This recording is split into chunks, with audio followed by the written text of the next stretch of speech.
Oh, that was an interesting, interesting countdown there. Makes it seem like for a mystery movie podcast or something, real crime, something like that. Well, this show isn't about real crime. This show is about not really sure what it's about. It's about life. It's about things that happen. It's about opinions and views and sometimes truths. Speaking of truths, we got this thing here. Says the truth right there, doesn't it? The truth. This was a magazine, a zine that I published in New York City back in the mid 80s. There were a few people doing that at the time, and it was kind of the beginning of the thrash metal scene.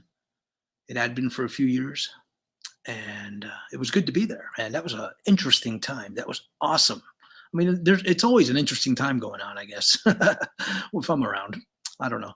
But yeah, that was so much fun. And I decided I was going to a lot of shows and I was DJing at some clubs and seeing a lot of bands. And I knew a lot of bands and I had a lot of friends in bands. So I said, you know what? I like to write. I'm going to make up a magazine. And I did that with my friend Harry from high school, who I'm going to track down one of these days again. And let's see. So yeah, we did this after high school. It started off as a little 8.5 by 11 page, folded in half, and it had a couple of pages, and we did some reviews and of shows. He used to go to a lot of shows with me also. But yeah, this was interesting. This I tracked down thanks to somebody on Facebook, an old neighborhood acquaintance from Astoria. And I forgot where on Facebook, but we started talking about it, and she said, hey, I got a copy because I've lost all of my copies, and it was awesome. He took some pictures, and today I am going to reminisce with you about the 80s and probably touch on some other things also, because we'll see how we get inspired here. But anyhow, the truth, everything. I used to type. I'd be up late at night typing everything, and then, doing the little Sharpie number 4. Everything was cut and pasted. I got that out of another magazine. Nobody gave a crap about copyrights and none of that. And when I started, it was free. But then I said, wait, somebody's got to pay for photocopying and everything. So only $1. Eventually, after I started helping out over at Irving Plaza, I would print these up over at the Irving Plaza copier for free. So yeah, things have been landing on my lap for a long time, and then I tend to fuck them up. But that's okay. That has changed. So anyhow, Cro-Mags, Sam Hain, Death Thrash, Megadeth, Death Thrash. Good guys, man. I used to drink a lot back then, and I was playing in a band too at the time. Right about the time of this issue, I think, is when my first band started up. Oddly enough, I never put us in the magazine.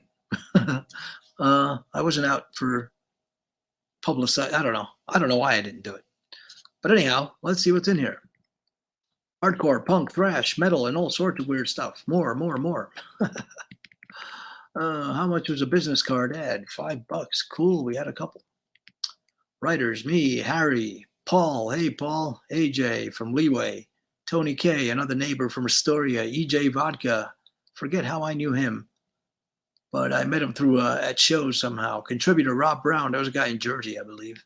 Back issue is now available. And man, this was cool. So yeah, I was reading this. It was kind of cool. Look, it even has my old address. There you go. Wonder who's living there now. What was Cindo listening to back in 1986?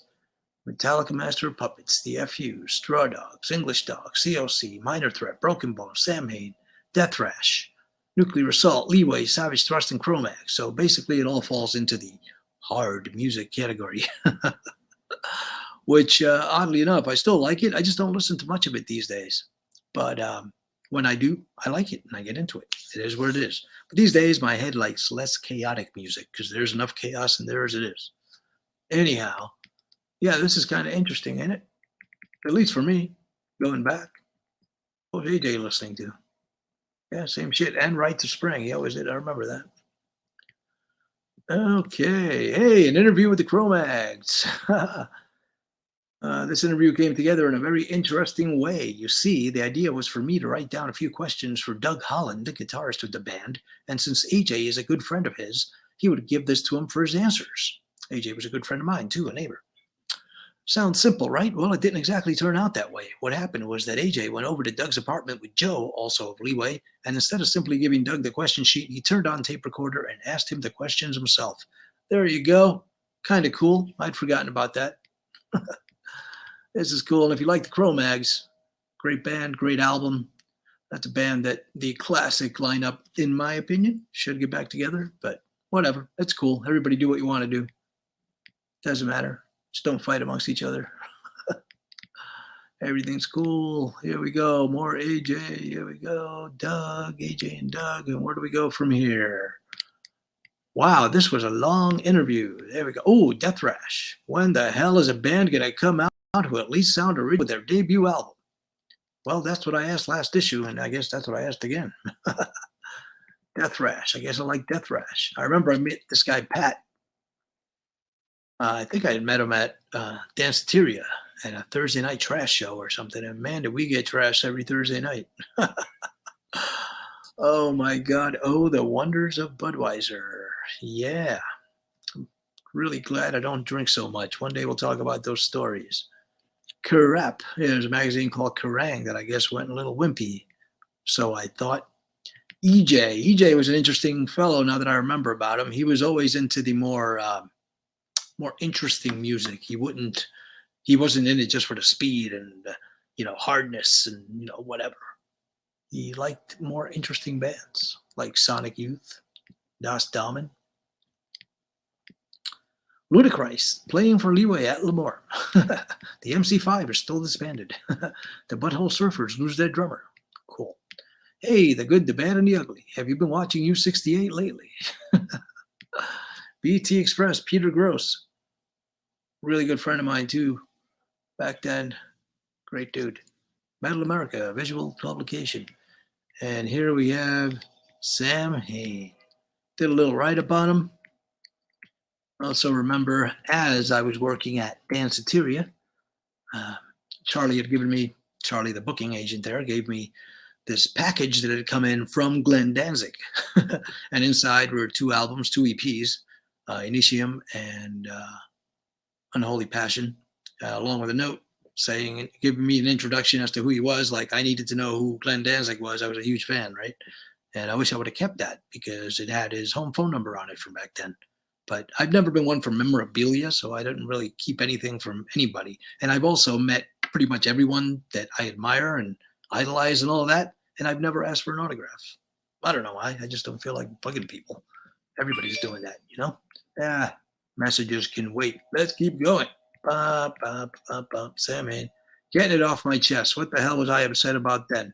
I had heard that Metallica's Master of Puppets were selling really well, but I wasn't really sure of how well really well was, so I picked up a copy of the latest billboard at my local head shop just to make sure. Master of Puppets was at number 30 and with a bullet, which means that it's expected to go even higher. That was a couple of weeks ago, so it's probably higher up by now. If this keeps up, we'll finally get to witness the first power thrash metal album to break the top 10. Ain't it funny? The first one. Wow. Music has come a long way, man. I mean, things have come a long way. It was just so funny. Oh my God, news. What's happening? Agnostic Front should be out by now. The Crumbsuckers debut should be out by now. Oh yeah, I was working at Combat Records also at this time. Doing a lot of work. EJ's Rent the Movie Review. Yeah, EJ, interesting fellow. I might have to track him down one day. If anyone out there knows where he is, have him get a hold of me. If anybody out there listening was part of this, let me know somehow. Oh, God. What are we reviewing here? King Diamond. Oh, yeah, Harry. Sid Barrett. Whiplash, Power and Pain. Yeah, I know I reviewed this album last issue, but for various reasons, I feel that it deserves further reviewing. You see, I guess that I was just so sick and tired of hearing bands that sound like carbon copies of each other that when it was time to review this album, I took it all out on Whiplash. I mean, thinking about it, if every band that came out sounded different from each other, there really wouldn't be any sort of scene, right? Makes sense. And a lot of bands out there do sound alike, right? So originality aside, let me re-review the album. I guess that a lot of people who said that I gave this album a bad review didn't read any further than the first paragraph in the last issue, because I said that in fact this was a good thrash album, and it is. It's also quite fast and heavy. This is also a direct quote from the first review. That's funny. Power and Pain should appeal to fans of Exodus, Slayer, Metallica, etc. If you like your music fast, powerful, and thrashy, then you should really enjoy this album. As for me, well, it's not a record that I'll play over and over again, but it does have its moments, and I don't regret buying it. My favorite cuts, as I said in the last issue, are Stage Dive and Message in Blood. But after more listens and seeing the songs performed live, more on that in the show reviews, I also can get into Nail to the Cross pretty much. So overall, wait, don't nail me to the cross. So overall, it's a good album that most of you thrashers will most likely enjoy. Didn't I already say that? But it just doesn't happen to be one that's wearing out my turntable cartridge. Now do you understand where I'm coming from? Boy, I've been I've been this way forever. Hey Joe Cangelosi, were you in the band back then? I don't remember. I don't know. I'll give you a copy. I'll send you a copy.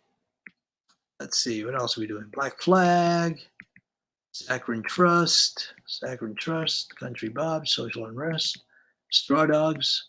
Yeah, the FUs, Young Fast Iranians. I love this band. The FUs, they're great. And then they turned into this more accessible, more commercial version of themselves called Straw Dogs, and they were pretty freaking good too. 7 Seconds, there you go. Screwdriver. Hey, Wendy O. Williams, love that lady. She was awesome. Plasmatics, great band too. And that's another story. Richie Stotts of the Plasmatics had a band called King Death. And after I left, I think it was my last. It was either between Idle Threat and Terror Force, or after I left Terror Force. At some point, I think it was after. Oh yeah, it was after, because it was the last audition I did before leaving NYC, going bye-bye. So yes, it was. And I had gone to audition for the band.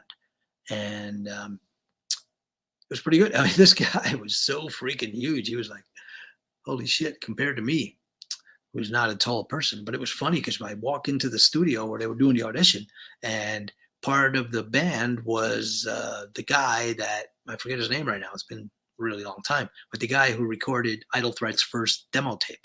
So that was kind of interesting. I was like, hey, I know you. And he's like, hey, I know you. What's up? And yeah, and I auditioned, and that was pretty good. It went pretty well too. But then I decided I was leaving, so I left. More on that some other time. Left NYC. All right, here we go. What shows were we going to? Venom, Cro-Mags, and Voivod. I remember that one very well. The general consensus on the show seems to be that Venom pretty much sucked. Voivod was all right, and the Cro-Mags were awesome. That's how I feel. It's also how everyone I've spoken to feels also. Now let's see what AJ thought. Oh, man. There's a Whiplash somewhere.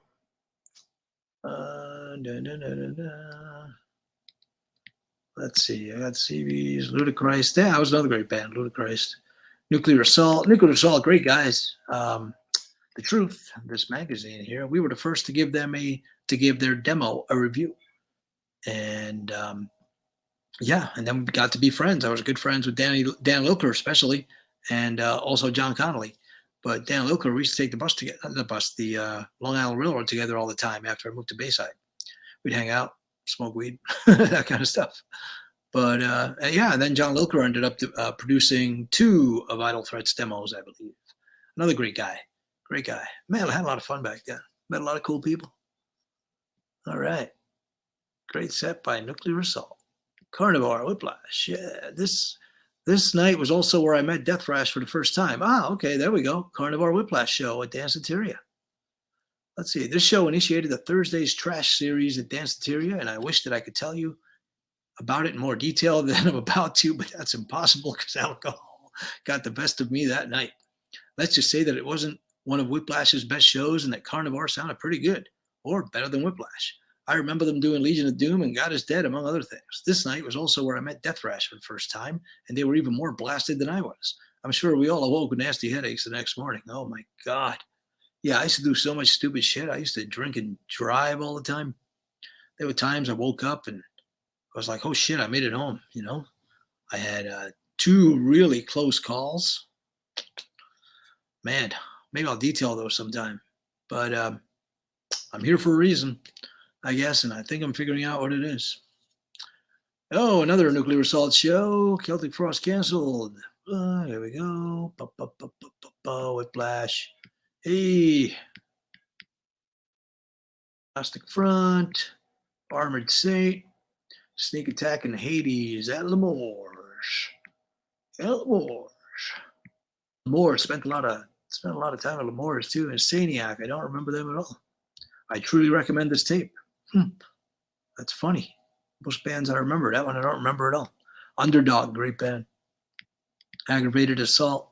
Mad Butchers. Who reviewed this? Harry? Let's see. This band is a step ahead of Metallica. They possess speed with melody better than anyone else. As musicians, one can say that the guitar playing is similar to Yngwie Malmsteen and Kirk Hammett. The drums are like, well, Lars Ulrich, look out, because here comes Steve. I guess the drummer's name was Steve. The vocals are just incredible, and stop. What am I doing? I'm going against everything that this mag stands for, which we all know is the truth. No bullshit. Unfortunately, I've been lying out my ass about this demo tape. These guys have got to be kidding us all. Oh, God. So much fun. That was such a fun time. Hell, now can be a fun time, too. All right, Death Rash, Faces of Death. You all know how much I like this band already, so before I get to my review, let's see what Harry thought about it. This demo consists of 3 songs. They're lockjaw. You know that there are bands out there that have some originality. Cool. I feel the same way as Harry. Yeah, nice. Death Rash, Pat Burns. Pat Burns used to be friends on Facebook. He was a cool guy. We used to get hammered together all the time. I think he ran a place, a little shop downtown where they sold leather goods and things like that. Yeah, it was fun. What is this? Oh, I'm baking bread. The bread has risen. I'll go get it later.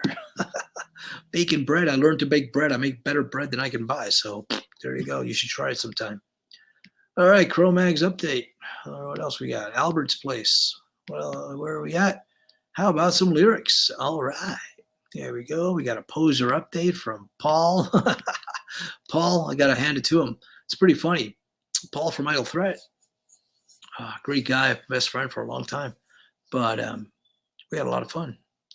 But he always liked the lighter side of music as well, which I give him credit for that. Him and Harry, they were very open-minded with that. I always preferred the heavier stuff, even though I did like a variety of them, but it's usually heavier. Let's see, interview at Megadeth. Ooh, I remember this one really well. It was a bunch of people at Irving Plaza, and I got to DJ the show. It was Megadeth and Overkill, and I'll break it to everybody now because it's been freaking 30 plus years, but Overkill got paid more than Megadeth. I remember that was a bone of contention, and yeah, Dave really wasn't a really nice guy back then. I don't know. I guess it's the heroin, right, Dave? I mean, you sound like a decent guy now. We should talk sometime. Everybody's changed, but that was fun. That was so much fun. That was so much fun to do. It was fun to DJ, and God, I loved doing that. And it was just back then. I just did whatever the hell I wanted. I mean, it was like I wanted to put out a magazine. I did. I got in touch with all these labels. I ended up working at a label. I started my own label years later. I mean, I would just do it. And these years I have ideas and I start them and I don't finish them, which is why I'm doing this now. Finishing it. Hopefully somebody's enjoying it out there. Hey, kooky. Metal is so kooky. Ha. I got to remember my hello, because it's even a capital K. Pardon me while I show you how live I'm recording this, because I'm taking a copy of that for my wife so I remember it later. All right. Boom, boom. How can you, as a band, overcome these image problems? We're not letting that bother us. Okay. La, la, famous last words. Done. There is a God. This issue is even longer than usual. So you can imagine what a pain in the ass it was for Johnny Two Fingers to type the whole thing out, but it's all for a good cause, right? Anyway, thanks for buying this rag. Yeah, that was a lot of fun. That really was a lot of fun. I remember that so much. I would stay up. I mean, I barely ever slept. I'd go to shows, then sometimes I'd be DJing at shows, so I'd have to be there forever. I remember we did this really, that might have been the Megadeth Overkill one, but Danny Lilker had requested something from the Misfits Live Evil album. Evil Live. What am I saying? Live Evil. Sorry, it's a little wonky right this second, but and I ended up playing it at the wrong speed. That was so much fun. Thinking back on it, I had a blast. I had a blast. I really did, and that's the important thing. That's the important thing, man. But all right. So anyhow, man, the screen keeps flashing, and it's really weird because I'm seeing some weird patterns lately. But we'll talk about that some other time.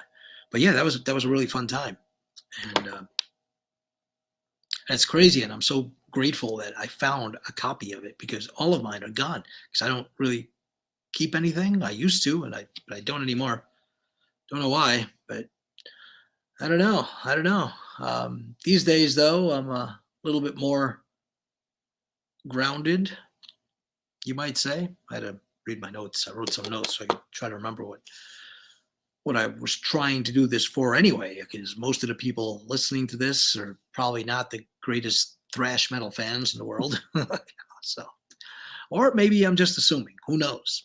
Who knows? But what I was getting at is that a lot has changed, but also a lot hasn't changed. And mainly what's changed is what's up here. Like nowadays, like I said earlier, I do still like that music, but I can't have it on me. Around me all the time because it's chaotic and it's what's in my head. Now there's some exceptions. Ghost and Metallica. Those are the two that I can regularly still listen to. Like I can listen to a full album and not gonna. The first two Iron Maiden albums also, but Ghost, Iron Maiden, and Metallica. So I guess that defines my metalness. I don't know, though I do love Slayer too. I love Slayer in little doses, but I love Slayer these days in little doses. Slayer, man, we did a thing with Slayer at Studio 54. I remember uh,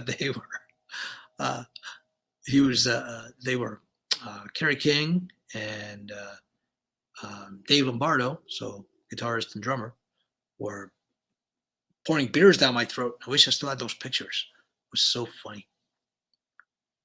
It was so funny. So fucking cool. It's so fucking cool that I got to do that. Now, that's what the point I'm trying to get across is whatever it is that you want to do, go out there and do it. Now, like I say, I'm doing this. I'm not doing this for the likes or the subscriptions or any of that. I'm doing this for me. Like right now, this is my diary. I'm reminding myself, see, hey, you out there, you can do whatever it is you want to do. And you too. See, that's why I'm doing this. Because I've proven to myself that I can do whatever I want. Now, the important thing is, because that's probably not worded properly, do whatever you want, but you can achieve whatever it is you want to achieve. I've interviewed Glenn Danzig various times. Glenn Danzig's always been a great guy to me, always.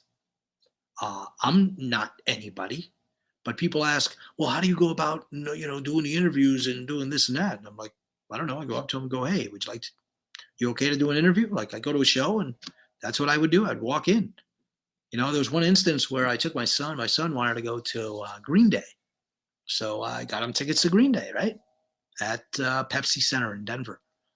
And I forget, I think it might have been his birthday. I don't know, but that's irrelevant.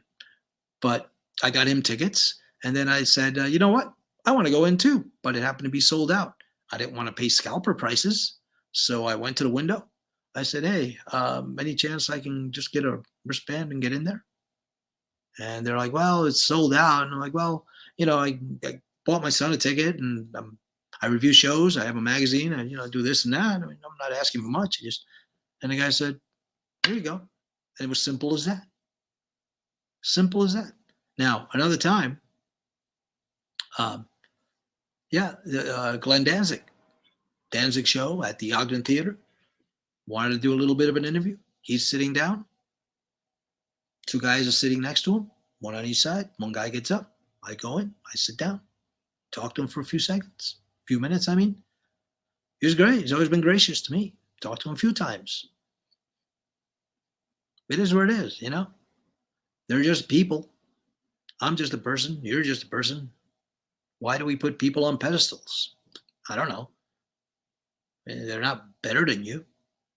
Some people, like, why do we care what LeBron James thinks of anything other than basketball? I don't know. The fact that I know he's a basketball player is only because of the things that he does when he's not playing basketball. Because I don't follow sports, sorry.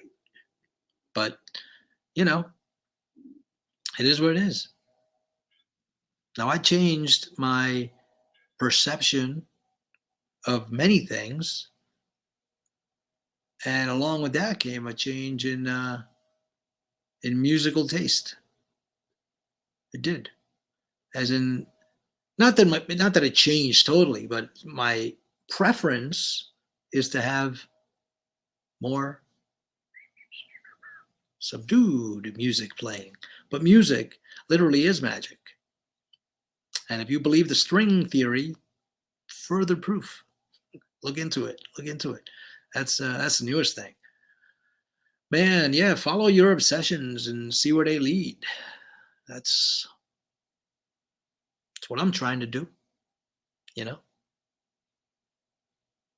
And again, people go, why don't you do what everybody else does and like and comment and smash that button? Because honestly, I don't care, but that's my problem. I don't care. And that's probably why I don't ever further or get as far as it could possibly get. See? But is it really so important to get all the way up to the top of anything? Especially if you're thinking of like a job and it's not your own company? Is that what you want to do? Like, really? Okay. Because I think that's part of the false narrative. I don't think you're supposed to bust your ass 40, 50, 60, 80, 100 hours a week to go home and spend no time with your kids or your wife or any of that. That seems ridiculous to me.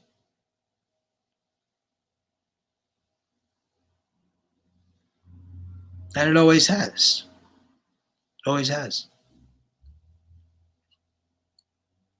So, what was I going to talk about? Because I'm losing my train of thought here. Oh, yeah. Here we go. Let's. Yeah, I've come to the conclusion recently that the point of living is to die. Now, it's not as simple as it sounds. You have to learn something. You have to learn why you're here. I think I'm starting to. I think I'm starting to figure it out. Now, I'm starting to figure out why I'm here, not why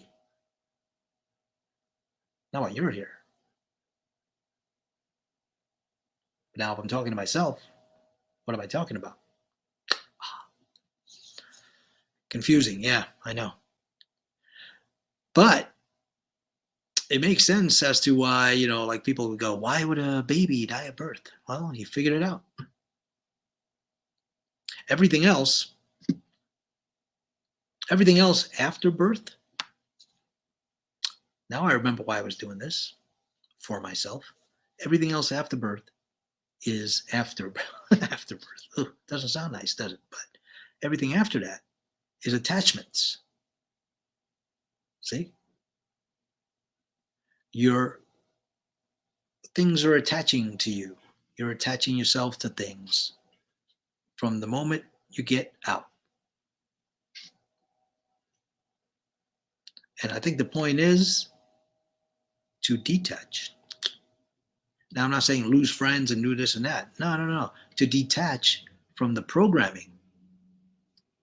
Because if you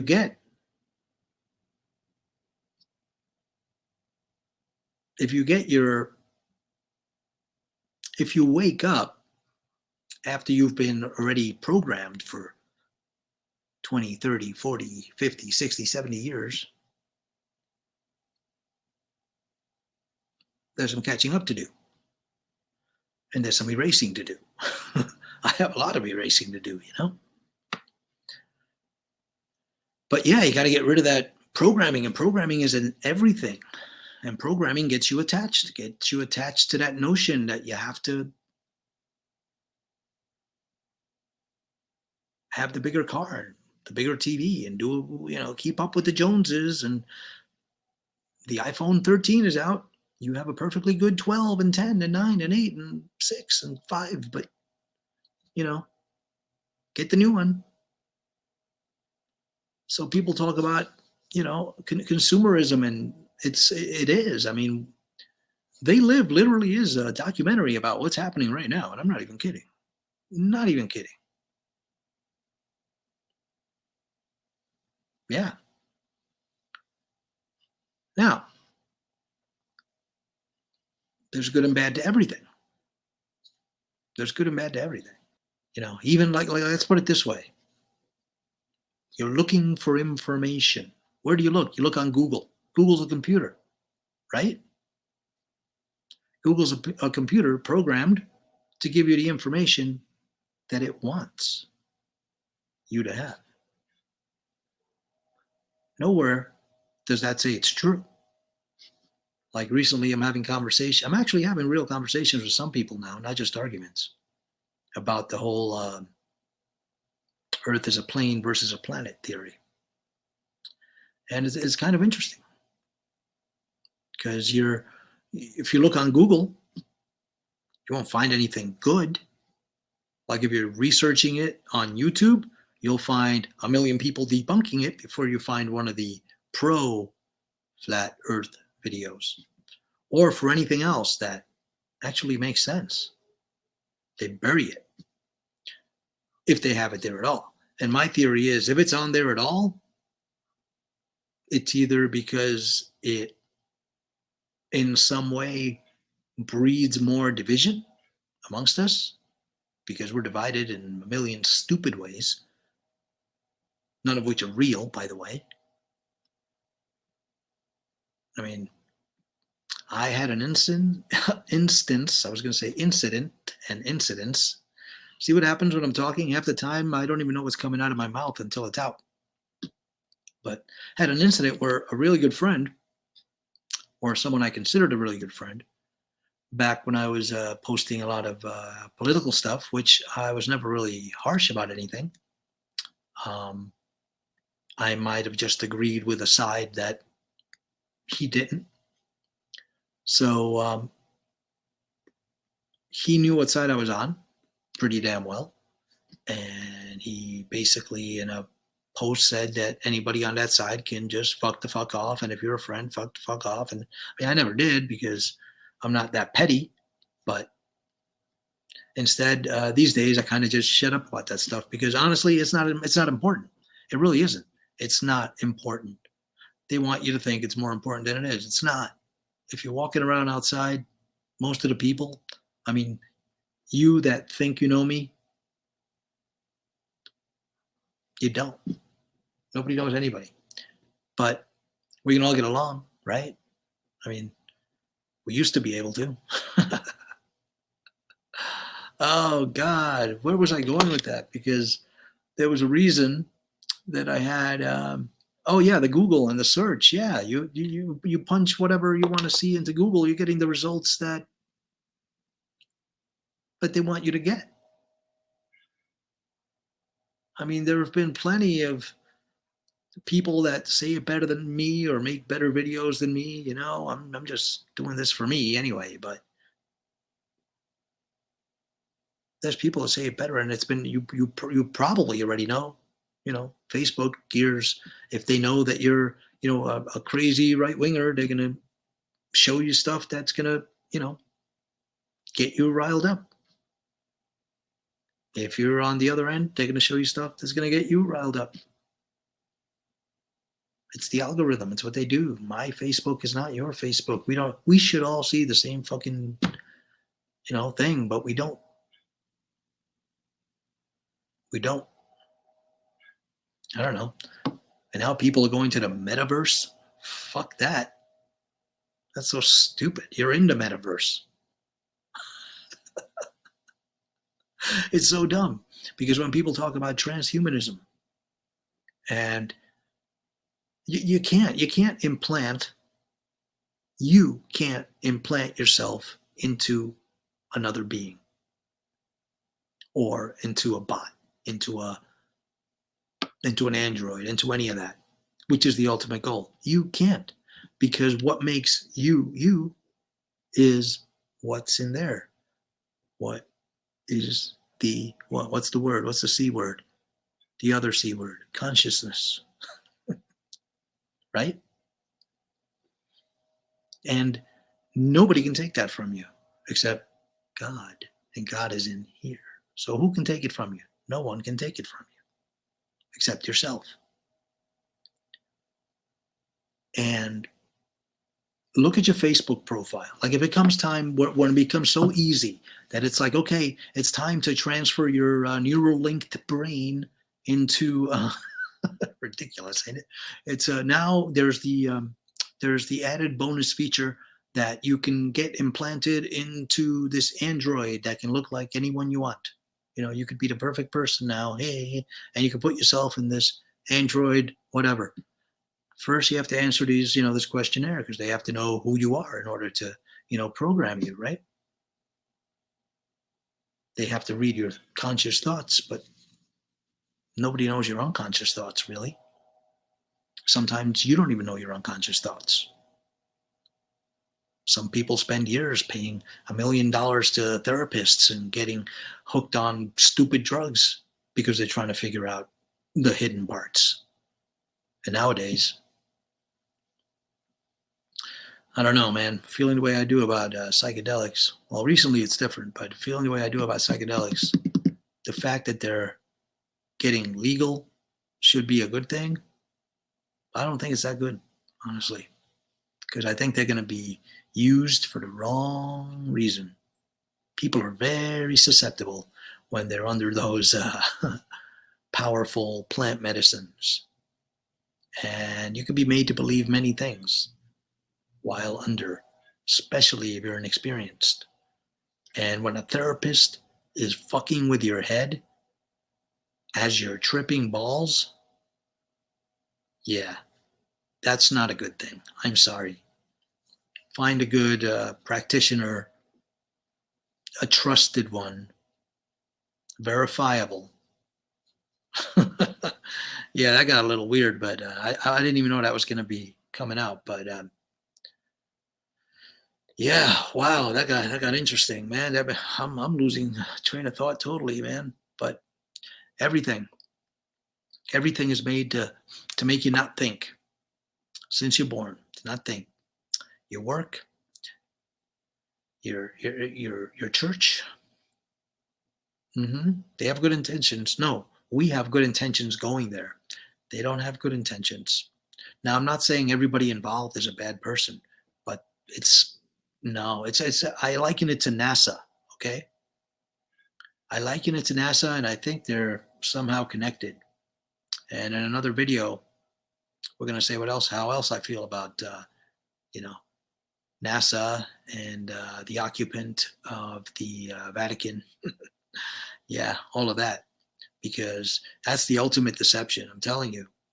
I'm telling you. I'm not. There's sometimes when you know, and there's very few things any of us know. Like when you're on a message board or a Reddit sub or something, and oh well, I know that there are aliens. Well, you don't know. You think, you believe, you don't know.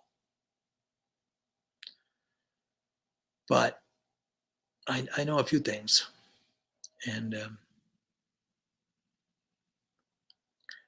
Yeah, this got interesting, didn't it? So I'm going to end it here. I might have a part 2. I'm not really sure, but it's time to feed the kitties. I think there's 2 of them back there. Yeah. Let's see. There's, let me see. Where's the cursor? There's number 1 and number 2, and they're so similar. I don't know which is which unless I see the back legs or they're walking, because one of them has messed up back legs. But he's doing great, even though everyone says the best thing you can do is put him down. Fuck you. Put him down. He has an awesome life, except he can't walk well. What kind of a dentist? Dentist. What kind of veterinarian wants to kill your cat? Whatever. Anyhow, that's that. That's the end for today. You guys have a good time, a good day. Think positive. Ask questions if you want, man. I don't have all the answers, and I only have what works for me, but it might be a good start. You never know. And if you want, sure, subscribe, like, all that nonsense. Tell your friends, whatever. It's cool. And hey, if you want, I got these too. Huh. Sponsored by myself these days. Yeah. Though I will accept the sponsorship if you got one. Hey, all right. Well, seriously, thank you very much. I seriously appreciate each and every single one. I honestly, this is not sarcastic. I got 5 subscribers on YouTube, and I cherish every single one. And everyone who has viewed as well, because there's a lot more views than subscriptions. But hey, I'm guilty of the same thing, and it's cool, and that's not what I'm there for. So that's fine. So you guys, girls, we're not going to go there. Take care.